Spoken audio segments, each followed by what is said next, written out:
3:11 a.m. Multiple locations. The power went out in the control room of the Palo Verde nuclear generating station in Arizona at 3:11:04 a.m. Not a full outage. The facility's backup power architecture activated within 340 milliseconds as designed.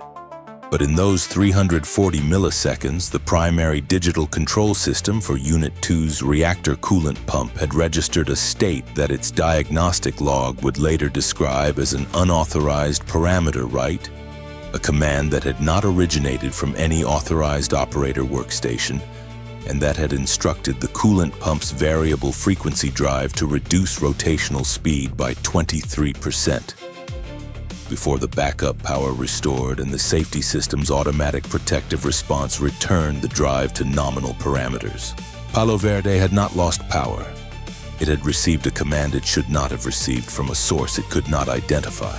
At 3:11:09 a.m., 5 seconds after the Palo Verde event, the operations center at the Surrey Power Station in Virginia registered an anomalous signal on the containment ventilation system's pressure sensor network.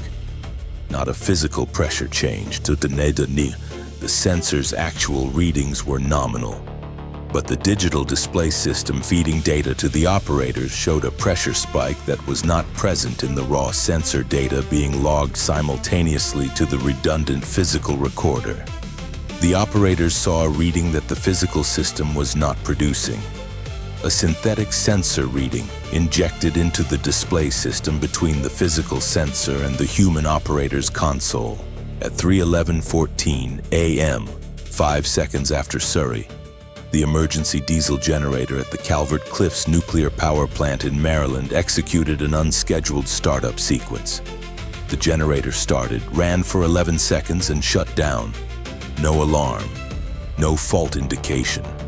The startup had been triggered by a command in the generator's control system that carried a valid authorization code, a code that matched the format of legitimate maintenance testing commands but had not been issued by any authorized maintenance technician on duty. 3 events, 5 seconds apart at each. 3 separate nuclear facilities. 3 different system types, a coolant pump drive, a sensor display network, and an emergency generator control. Each event individually was a plausible equipment anomaly or control system fault. Each was within the range of events that nuclear plant operators process and log without escalation.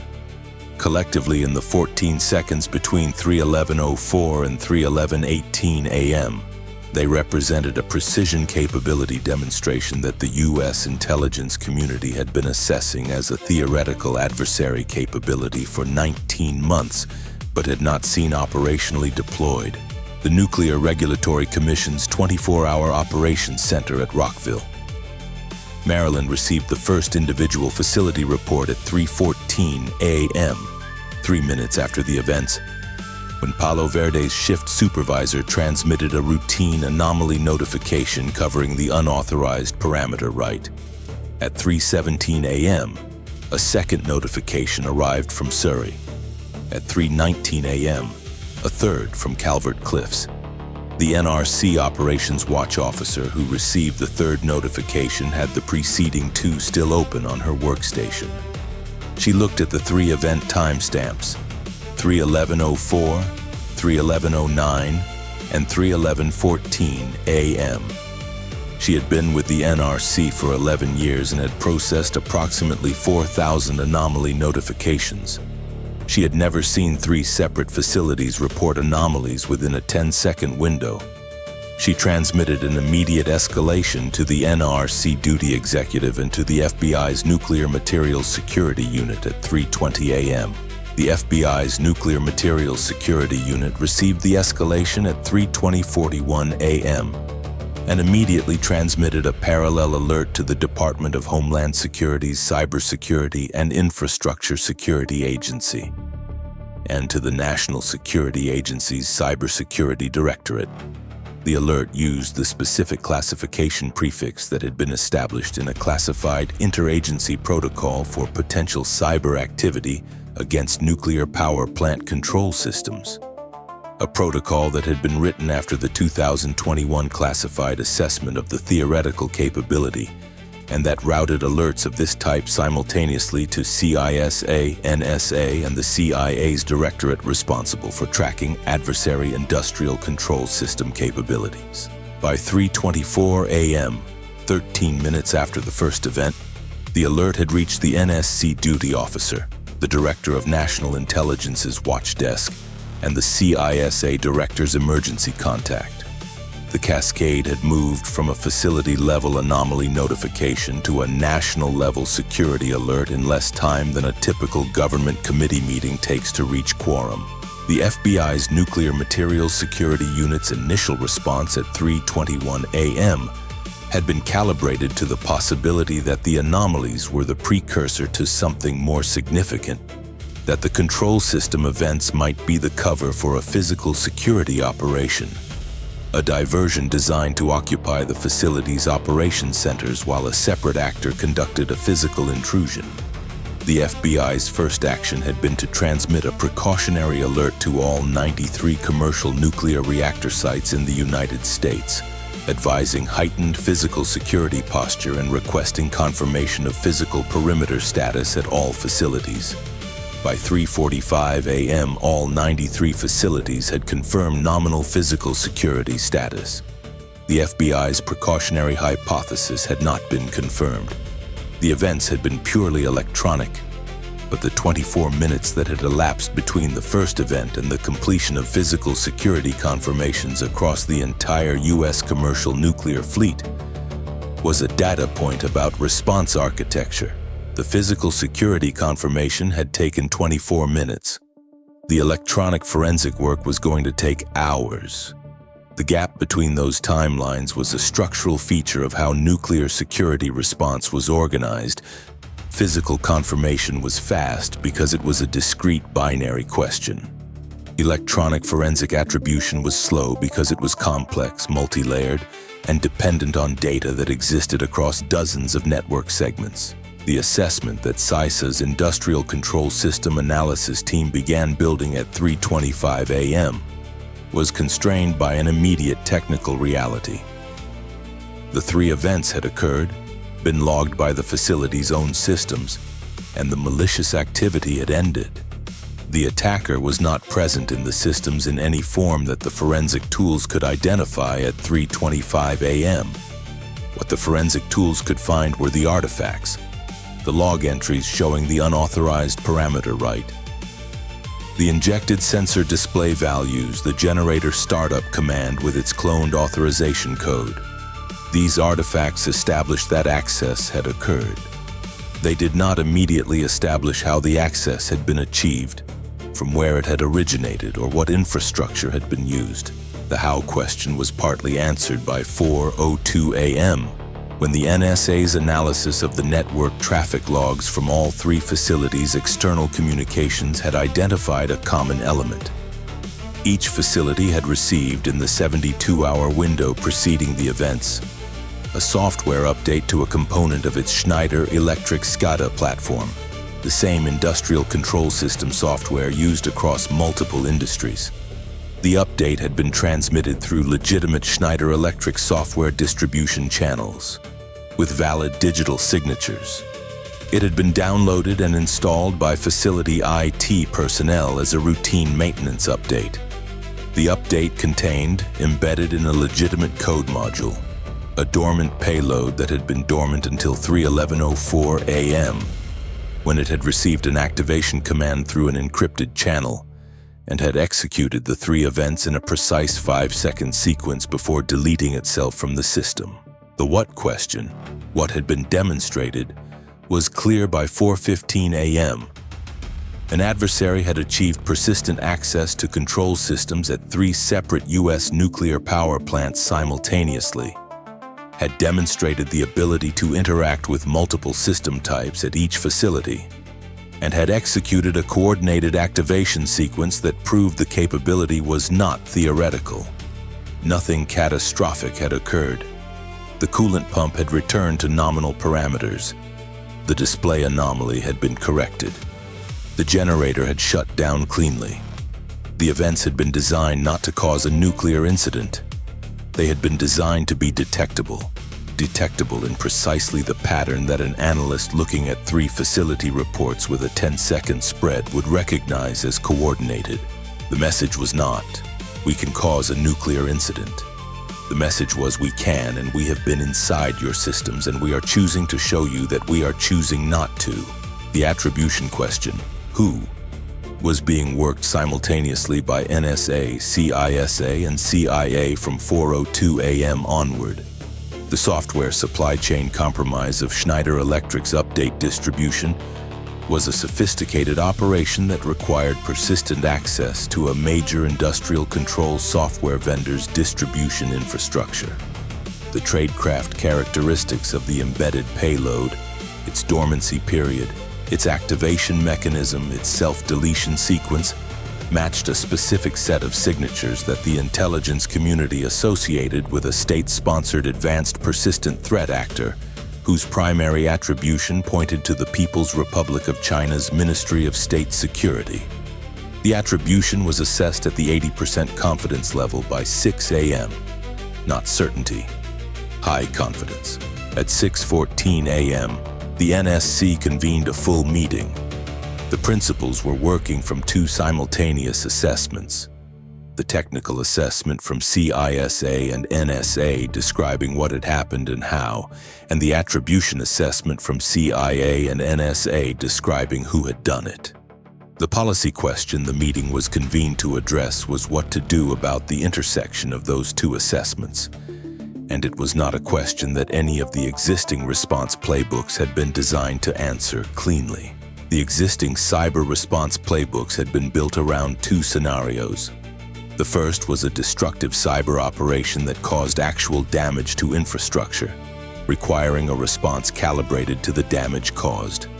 The second was espionage, intrusion to collect information, which was a tolerated activity under international norms that the U.S. engaged in as aggressively as any other state and which generated diplomatic protest rather than escalatory response. The Palo Verde, Surrey, and Calvert Cliffs events were neither. They were an intrusion that had caused no damage, produced no intelligence collection benefit for the attacker, and whose sole evident purpose was to demonstrate that the intrusion had occurred. A capability demonstration, a show of hands. The international law framework for responding to a capability demonstration in a nuclear power plant control system did not exist in a codified form. The UN Charter's prohibition on the use of force was the foundational reference, but no court had authoritatively ruled on whether a cyber intrusion that caused no physical damage and no operational disruption constituted a use of force within the Charter's meaning. The 2013 Tallinn Manual on International Law, applicable to cyber operations, a non-binding academic document that had become the primary reference for state practice, addressed the question but in terms that left substantial interpretive space. The specific case of a capability demonstration designed to generate a security response without causing damage was addressed by none of the existing frameworks with any precision. CISA's emergency directive issued at 7:14 a.m. required all U.S. nuclear facilities to immediately audit their Schneider Electric SCADA platform installations, remove the implicated update package, and report any anomalous activity in the preceding 72 hours. The directive reached 93 commercial nuclear reactor sites operating 54 facilities. By 10 a.m., 19 additional facilities had reported anomalous control system events in the 72-hour window that had not been escalated at the time. None of the 19 had produced an activation sequence comparable to the 3 original events. They represented dormant implants that had not been activated, a capability held in reserve across 19 facilities in addition to the 3 that had been demonstrated. 22 nuclear facilities had been accessed. 3 had been demonstrated. 19 were waiting. The technical detail that distinguished the Schneider Electric update vector from a simpler supply chain attack was the precision of its targeting. The malicious update had been distributed through Schneider Electric's legitimate channels to every customer running the affected platform. an estimated 14,000 installations globally in sectors ranging from nuclear power to water treatment to chemical manufacturing. The payload had activated only at the 3 specific facilities where its activation was intended. The remaining 13,997 installations had received the update, installed it, and were carrying the dormant payload without activation. The targeting precision meant that the attacker had access not only to Schneider Electric's distribution infrastructure, but to the configuration data that identified specific facilities by their industrial control system parameters. A level of pre-existing knowledge about the target network that implied not a single intrusion but a sustained intelligence preparation operation. The intelligence community's assessment placed the earliest point of access to Schneider Electric's distribution infrastructure at approximately 14 months before the activation events. 14 months of presence in a software vendor's distribution system, building a capability that was used once, on 3 facilities in a 14-second window as a demonstration. The 19 waiting implants changed the NSC's assessment in a way that no single piece of forensic evidence had done to that point. 3 activated implants was a demonstration. 22 implanted facilities was a strategic position. The attacker had not demonstrated a point-in-time capability that had already been used. The attacker had demonstrated a current position, an active presence across 22 facilities that existed right now, at the moment the NSC was meeting, and that had been demonstrated precisely to make the NSC aware of its existence. The response architecture that the NSC was processing at 9 a.m. had to simultaneously address 3 problems that were not independent of each other. First, the immediate technical problem. Remove the implants and harden the update distribution infrastructure to prevent reimplantation. CISA and NSA were already working this problem and had established a timeline of 72 to 96 hours for achieving high-confidence implant removal across all 22 facilities. Second, the attribution and diplomatic problem.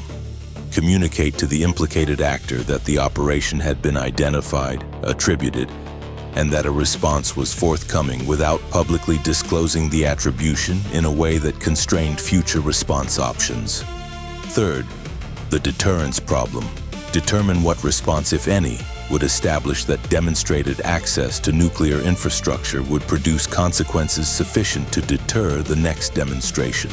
The Schneider Electric situation was immediately transmitted to the company's security team at 5:44 a.m. through the CISA Industry Information Sharing Protocol. Schneider Electric's response was the fastest the protocol had ever produced from a major vendor. Their security team confirmed the malicious modification in their update distribution pipeline at 6:22 a.m. and had pushed an emergency revocation of the affected update package to all customer installations by 7:04 a.m. The 72 to 96-hour implant removal timeline that CISA had estimated was based on the requirement for individual facility teams to manually audit and confirm clean status at each installation, a process that Schneider Electric's revocation could accelerate significantly but could not replace. Because the nuclear industry's safety culture required human confirmation of clean status before the facility's control systems could be considered fully trusted. The CISA director's assessment at 7:30 a.m. was that the technical remediation was proceeding at maximum feasible speed, given the specific characteristics of the nuclear sector's confirmation requirements. The attacker had selected a target sector where the remediation process was intrinsically slow because of safety requirements that could not be bypassed. The choice of nuclear facilities over other critical infrastructure sectors, electric grid, water, chemical, reflected a precise understanding of which sectors' remediation timelines were least susceptible to acceleration. The deterrence problem was the one that had no clean answer. The available response options, their own cyber capabilities, diplomatic pressure, sanctions, public attribution, each carried costs and trade-offs that the NSC's policy deliberation had to process against the background of an active strategic landscape in which the same actor was a major economic partner, a nuclear power, and the primary interlocutor on multiple ongoing diplomatic processes. At 11:47 a.m., 8 hours and 36 minutes after the first event at Palo Verde, the U.S. government transmitted a classified diplomatic communication to Beijing through the CIAMSS back channel that both governments maintained for exactly this category of sensitive, deniable communication. The communication did not acknowledge the attribution publicly. It communicated in terms that the recipient would understand unambiguously that the United States had identified the operation, had located the implants in all 22 facilities, and was in the process of removing them. It communicated that the United States regarded the operation as a serious provocation that required a proportionate response to be determined at the U.S. government's discretion and timing. And it communicated that if the implant architecture was re-established following the removal process, the United States would treat the re-establishment as an escalation requiring an escalated response. The communication was 340 words. It was sent at 11:47 a.m. The acknowledgement arrived at 2:19 p.m. It was 3 words: received and noted. Time from first event to NRC escalation, 9 minutes. Time from escalation to NSC-level awareness, 4 minutes. Time from first event to NSC full meeting convened, 3 hours, 3 minutes. Nuclear facilities with active implants identified, 22. Facilities with demonstrated activation, 3. Facilities with dormant implants, 19. Attribution confidence, 80%, China MSS. Implant removal timeline 72 to 96 hours across all facilities. Nuclear incidents, 0. Radioactive release, 0. Operational disruption to any facility, none. U.S. classified communication to Beijing, 340 words, 8 hours, 36 minutes after first event. Chinese acknowledgement, 3 words, 2 hours, 32 minutes after U.S. transmission. The 3 events had produced no personnel losses, no power outage, no radiological event, no facility had come within measurable distance of an incident. What they had produced was a classified record, a 340-word communication, an 8-hour, 36-minute response timeline, and the knowledge that 19 more facilities were waiting. The waiting was the message's operative content. The 3 demonstrations had been the proof of concept. The 19 dormant implants were the capability. The 3-word acknowledgement was the confirmation that the message had been received. The 3-word acknowledgement, received and noted, had been transmitted in 2 hours and 32 minutes, which was itself information. The CIAMSS back-channel communication had previously been used for 3 exchanges over its history. The fastest prior acknowledgement had taken 6 hours. The 2-hour, 32-minute response suggested that the acknowledgement had been pre-prepared, that Beijing had anticipated the U.S. communication and had prepared its response before it arrived, which implied they had been tracking the U.S. government's internal response to the morning's events and had calculated when the communication would arrive. That level of insight into the U.S. government's internal decision timeline for a classified nuclear cyber response was, in itself, a capability indicator that the intelligence community logged as a separate assessment item. The 3 words had been received and noted. The capability they implied had also been received and noted. The CISA director's public statement, issued at 4 p.m., described the day's events as a proactive cybersecurity response to anomalous activity identified in industrial control systems at several U.S. critical infrastructure facilities, with no impact on operational safety and no public health concern. The statement was accurate in every particular. It was also approximately 340 words shorter than the communication the U.S. government had sent to Beijing 4 hours earlier.